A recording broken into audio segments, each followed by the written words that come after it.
Hi, we're going to read Blue Ribbon Blues, chapters 3 and 4. Part 1, chapter 3. Tudor climbed into Aunt Sally's pickup. "Where are we going?" she said. Aunt Sally started the engine. The pickup rolled forward. "To find you a friend." She turned onto Frog Hollow Road. "You think that's what I need?" "I do." "I'll tell you what I need," said Tudor. "I need a pizza. I haven't tasted pizza since we moved here. That's 2 whole months. Aunt Sally goggled at Tudor. "Horrors!" She waved up at a passing pickup. "You know what you really need if you're going to live on a farm?" "What's that?" "You need to become a real farmer." "I know. I want to," said Tudor, "but not if it means wearing a hat like that." Aunt Sally acted surprised. "You don't like my hat?" She took off her straw hat and plunked it onto Tudor's head. Tudor made a face. "Ugh!" She plunked the hat back onto her aunt's head. "Okay," said Aunt Sally, "no hat. But I do have a plan for making a farmer out of you. It has 3 parts." "What are they?" asked Tudor. "You'll find out," said Aunt Sally. She turned off down the road into a dusty driveway. Part 1 coming up. Aunt Sally parked the pickup in front of a large white house. They got out. Aunt Sally cupped her hands and called, "Hello there."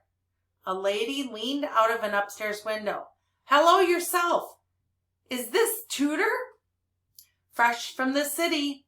"Hi, Tudor," said the lady. She waved her arm. "Jack is out there somewhere, probably with Cleo." Aunt Sally waved and walked off. Tudor followed. "Who's Jack?" said Tudor. "Your neighbor, Jack Haffer. He's your age. He can be your friend. That's part 1. Get you a friend. I called Mrs. Haffer and told her we were coming over." "What if he doesn't like me?" "He will, and he'll be good for you. He's lived on this farm his whole life. He can teach you a lot." As they walked around the barn, Aunt Sally said, "Well, chuck my chickens. Look at that." Before them stood a boy and an animal, and all they could see of the animal was its hind end. The boy looked up. "Miss Sally," he called, "can you help me?" Aunt Sally and Tudor trotted over. Now the problem was clear. The animal was a goat, one of the few farm creatures that Tudor recognized. Its head was stuck between 2 rails of a wooden fence. "I can't get it out," said the boy. Tudor had an idea. "Pull the nail," she said. The boy gave Tudor a dirty look. As the goat struggled, its front hooves knocked noisily against the fence. "You hold the neck still," Aunt Sally told the boy, "and I'll work the head." They twisted and tugged. The goat bawed and stomped.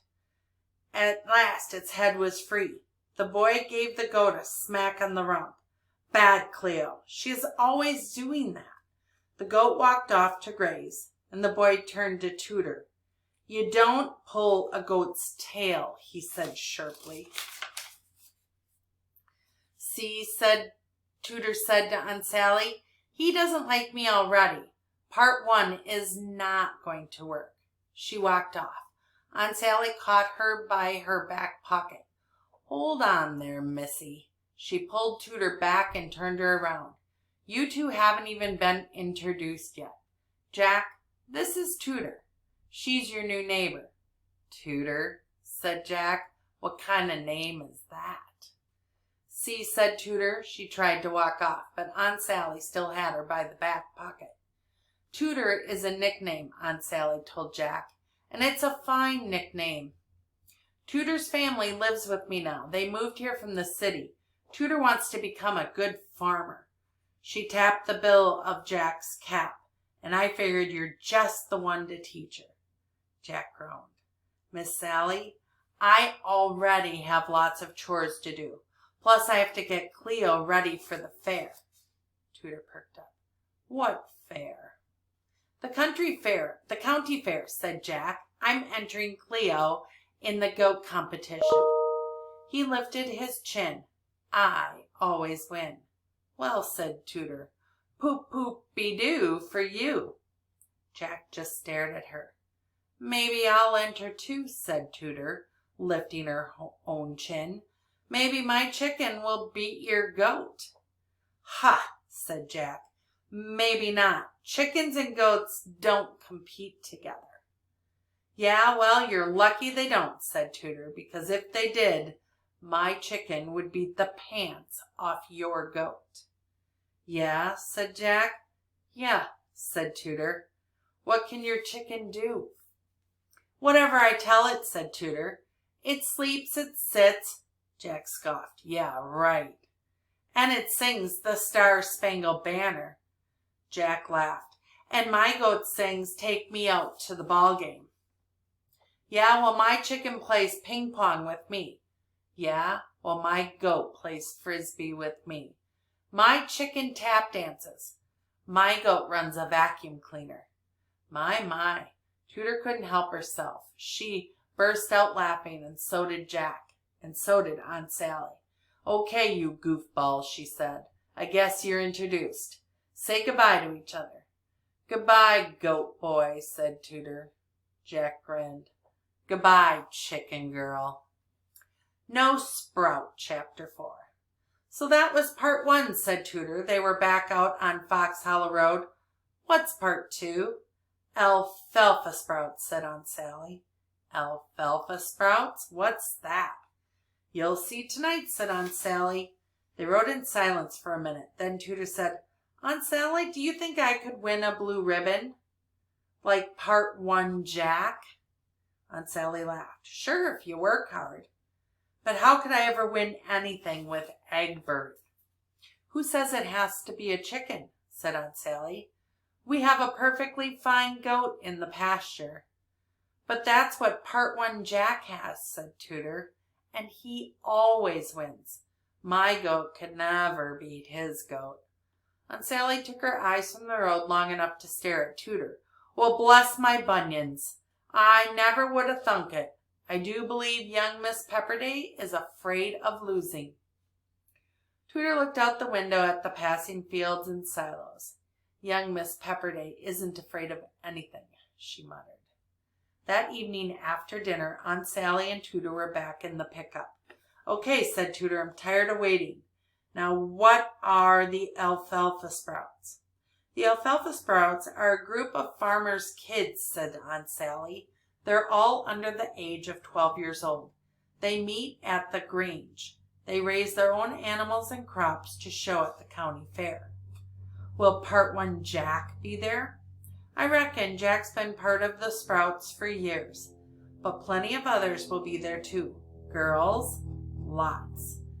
The pickup stopped at the Grange. Aunt Sally took Tooter inside and left her with the leader, a lady with a Miss Piggy for President button.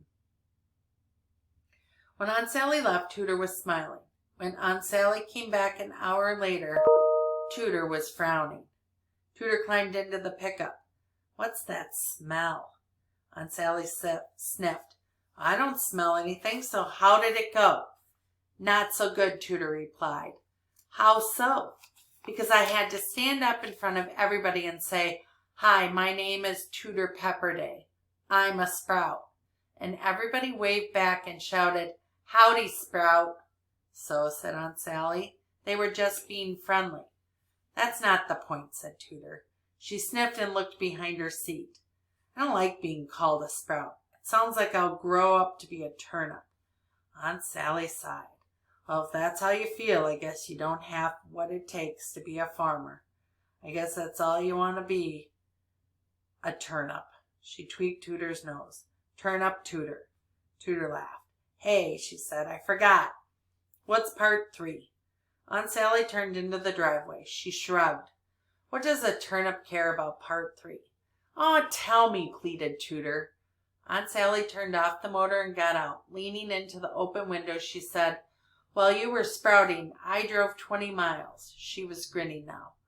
Part 3 is under your seat. That's what you've been smelling. Tooter reached down and pulled out a box. Square, flat, warm. A smell she hadn't smelled in 2 months. Her joyful scream reached every corner of the farm. Pizza! is the end of chapters 3 and 4.